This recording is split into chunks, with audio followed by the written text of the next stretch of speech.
Descent, released in 1995 by Parallax Software. This, God, this was the first ever truly 3D first person shooter. It's also a flying first person shooter, which means it has to be 3D. Ugh.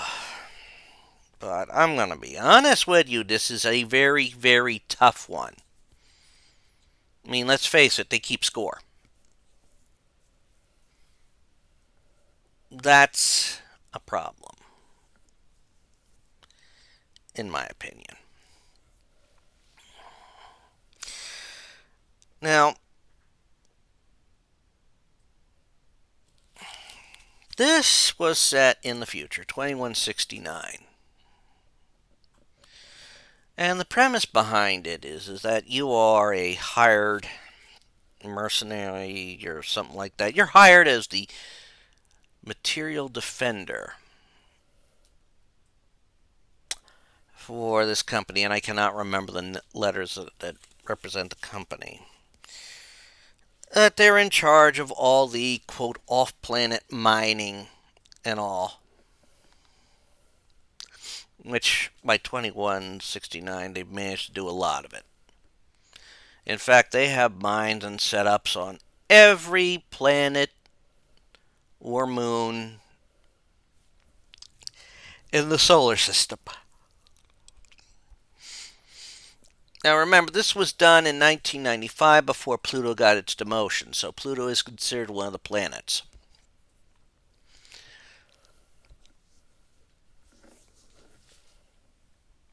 Alright. Well, you're hired as a material defender, and your job is to clear out this whatever infestation is happening that has turned all the robots rogue.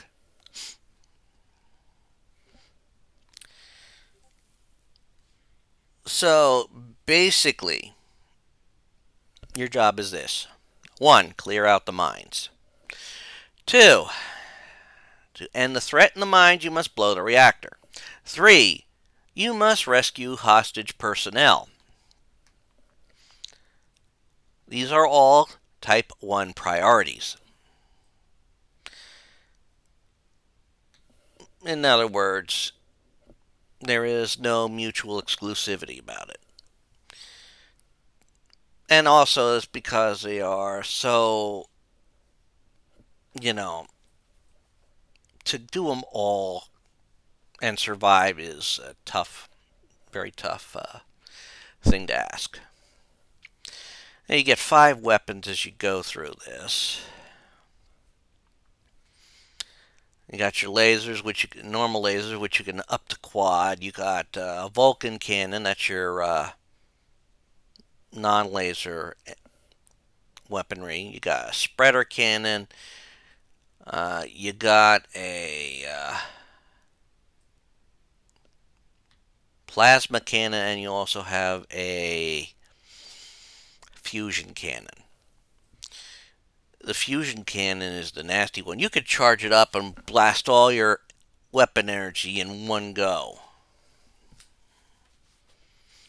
And of course, the farther you get along, the tougher the opponents get. So, of course.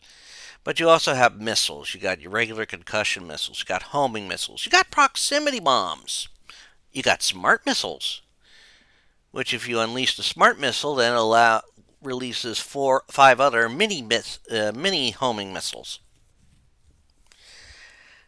And you have a mega missile. This is the big guy. This is the one that basically you'll hit your target and hit almost everything else in the room with splash damage. Of course, you can select which weapon you're using with if you're doing it with keyboard 1, 2, 3, 4, 5 for the phaser lasers, and for the missiles 6, 7, 8, 9, 0. Of course, with the proximity mines, they go behind you.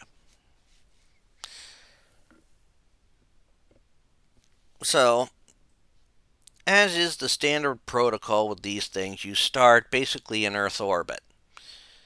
I'm talking the moon. Clearing out the mines on Luna. You then work your way inward to mines that are on Venus. They must have had a hell of a hard time getting them on Venus, given what we know about the atmosphere on Venus. And you have to go to Mercury and wipe out mines, places on Mercury. But, of course, because this is the end of your inward journey, you get blessed with a boss. A big boss. Unlike most of the enemies you're going to run across, you're going to run across all sorts. You got your standard drones that shoot at you with different levels of phasers. You got your Hulking things that'll shoot missiles at you or lasers. Got your little things that'll shoot either lasers or missiles at you. You got what they call a supervisor robot, which means if it's in play, everybody else is smarter. We have forklifters that use those forklift prong type things to attack you. You have all sorts. Oh, and some of them even have cloaking abilities. One that shoots, fires with a Vulcan cannon. That's a nasty one.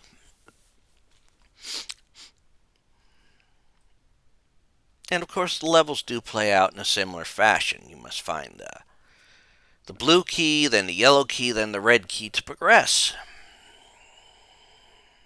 The red key will always lead to the reactor area. And you have to find your hostages. You'll find them on your maps with the little green dots. You have to blow open the doors. And sometimes you have to, they are hidden. Secret doors can be anywhere in this game. Of course, with every level it plays out in that similar pattern.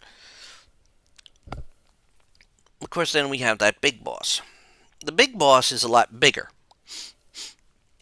You'll see smaller versions of him later. In one central eye. And in his big room, he likes to teleport sometimes. This is a trick the big bosses have.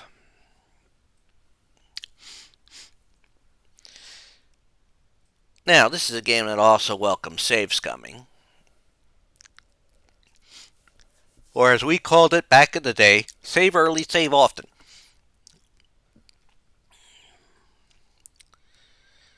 In fact, I first got this game when I was in college, and I had such a hard time with just at the end of Mercury. I basically never picked it up after that. Until recent years. To record this.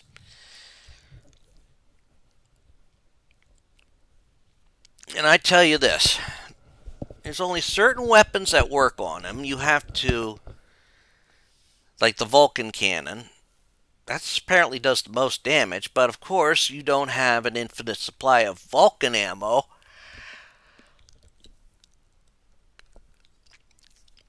Luckily, he keeps generating, as long as the boss exists, they'll keep generating more and more enemies. And some of them will be the Vulcan ammo ones, and some of them will be the nasty ones that shoot homing missiles at you.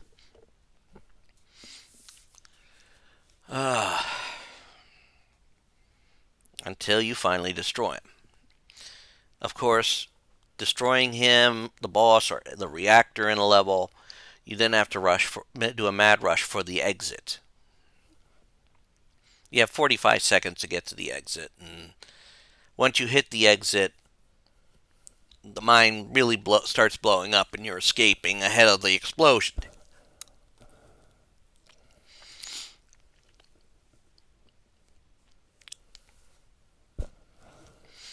Ain't that fun?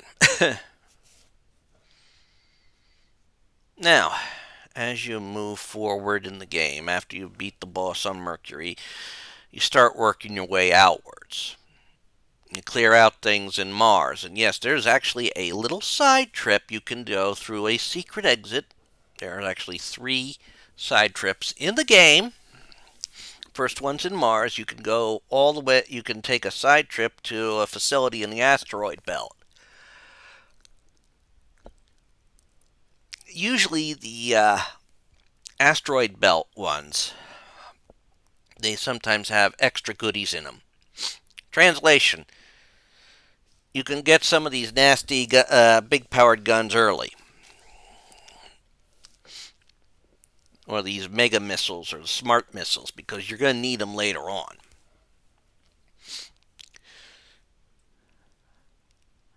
But then you start working your way through the gas giant plants. And of course, since they can't put a mine on the gas giants, they put it on the moons. So you go through the Jovian moons, you go through the Saturn moons, the moons of Saturn, get all the way to Uranus and go through the moons on around Uranus. And there's a side trip back to the asteroid belt. Honestly, why? Of course, we didn't know about any other big bodies are out there at the time. But it seems such a, such a disconnect to be going, we're into Neptune, we got to go back, we're heading, we're clearing out Uranus and heading to Neptune. Oh, wait, we got to do a side trip back to the asteroid belt.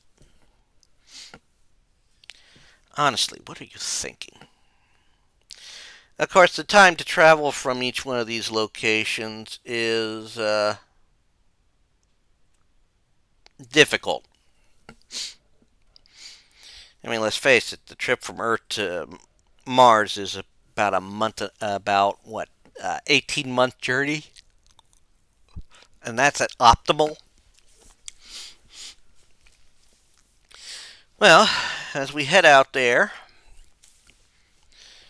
we gotta clear out Neptune, and then our side trip back to the asteroid belt before we finally take on the real outer ones. Dwarf planet Pluto, before it was known as Dwarf Planet. And its moon, Charon.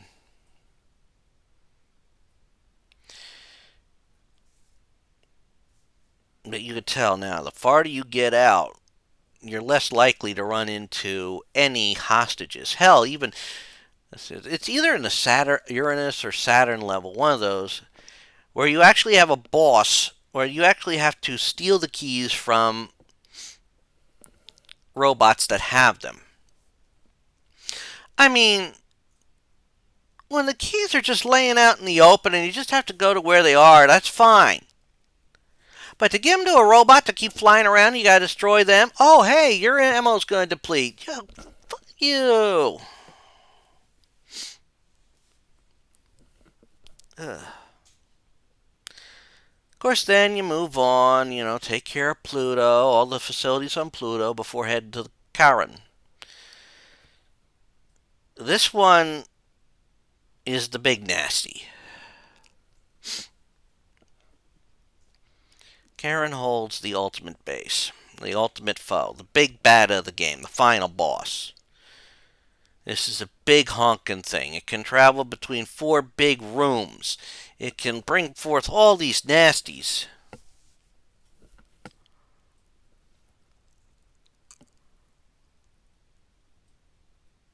And you have to wipe it out.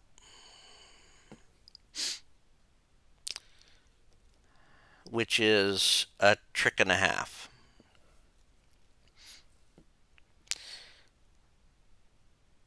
Of course, once you do that, you get the good job, and we can't bring you back because your system might be infected, but we've lost contact with our deep space things. Translation: screw you, but keep doing work for us. Take care of the deep space ones. This is a difficult game. I mean, relying on the score system makes it difficult. You're supposed to get 1-ups every time you achieve a certain score. You can find 1-ups. You can find things that can help you, like invulnerability, which will eventually run out. Or cloaking. Hey, we'll cloak your ship. You can steal that even off other ships that were cloaked.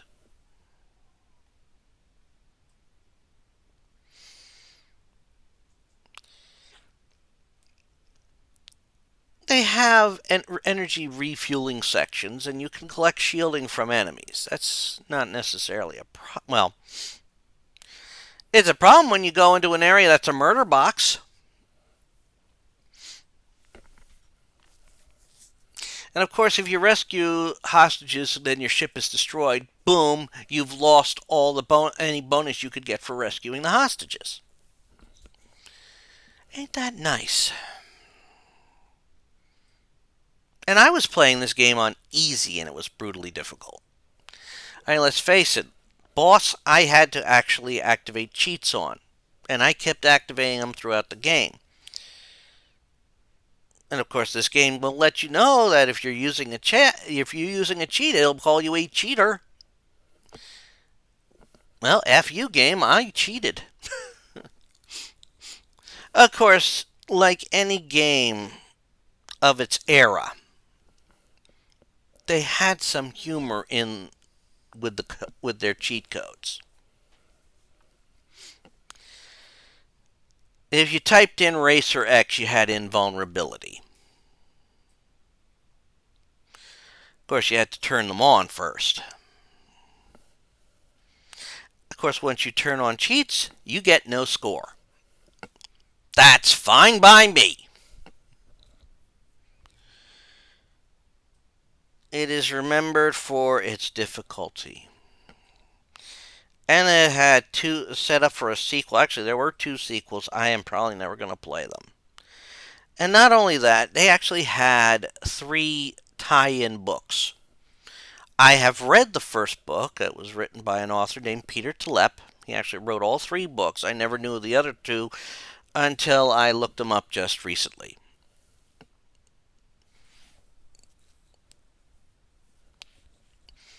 And yeah, there's a good deal of swearing in them, which kind of fits.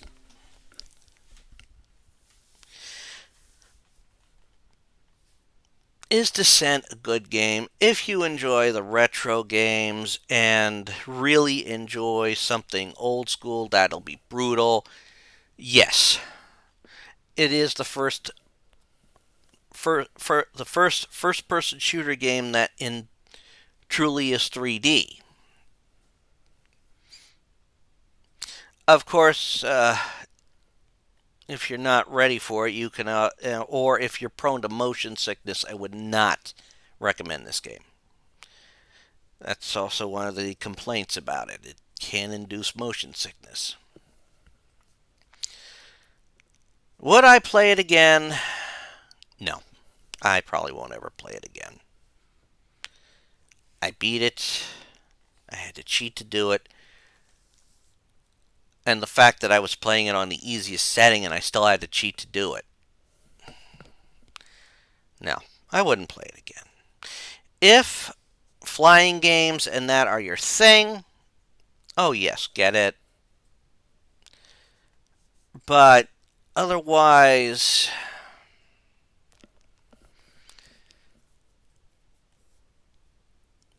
it's a niche thing when it comes to that kind of thing.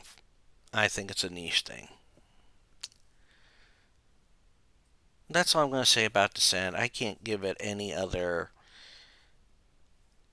I mean, if you really want to experience what that world is like, hunt down the books, read them. That's good enough. And that's what I'm going to say about it. Until next time, I want you all to take care and have fun. Bye, all.